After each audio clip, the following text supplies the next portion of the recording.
खुलुमबाय स्टुडियो आं रबिन बसुमतारी बे समाव फिन आरोबाव त्रिपुरानि भारत बांलादेश सीमायाव आयेन बेरेखा बांलादेशी नोगोरारि हाबफैनायनि मोनसे जाथाया सोराङाव फैदों।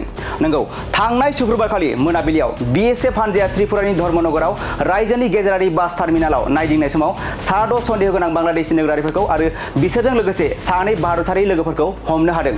सुलुंनिफ्राय मिथिनाय बायदिब्ला गासैबो सन्देह गोनां सुबुंफोरखौ जायगायारि पुलिसनो गथायना होनाय जादोंमोन। मख'नो गोनांदि पुलिस बिफाना फोरमायनाय बायदिब्ला सा 6 सुबुंफोरनि गेजेराव साब्रैया बांलादेशी नोगोरारिमोन आरो बिसोरनाव भारताव हाबनो थाखाय जेबो नंगुबै फोरमानलाइ गैयामोन। बे समावनो गुबुन सानै भारतारि नोगोरारिफोरा हाबफैनो नाजानायफोरखौ हाबनो थाखाय हेफाजाब होदों होनना सुलुंनिफ्राय मिथिनो मोनबावनाय जादों। पुलिसआ गासैबो दायनिगिरिफोरखौ जायगायारि बिजिरसालियाव दिन्थिदों होनना मिथिनो मोनबावनाय जादों। बेबायदि जाथायनि सायाव ओनसोलनि थागिरिफोरा रायजोनि सिमानि रैखाथिनि सायाव सोंलु सिखांदों। नंगौ, थांनाय शुक्रबारखालि मोनाबिलियाव बीएसएफ हानजाया त्रिपुरानि धर्मनगराव रायजोनि गेजेरारि बास टार्मिनालाव नायदिंनाय समाव सा 6 सन्देह गोनां बांलादेशी नोगोरारिफोरखौ आरो बिसोरजों लोगोसे सानै भारतारि लोगोफोरखौ हमनो हादों।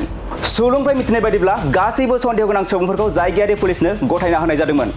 मख'नो गोनांदि पुलिस बिफाना फोरमायनाय बायदिब्ला सा 6 सुबुंफोरनि गेजेराव साब्रैया बांलादेशी नोगोरारिमोन आरो बिसोरनाव भारताव हाबनो थाखाय जेबो नंगुबै फोरमानलाइ गैयामोन।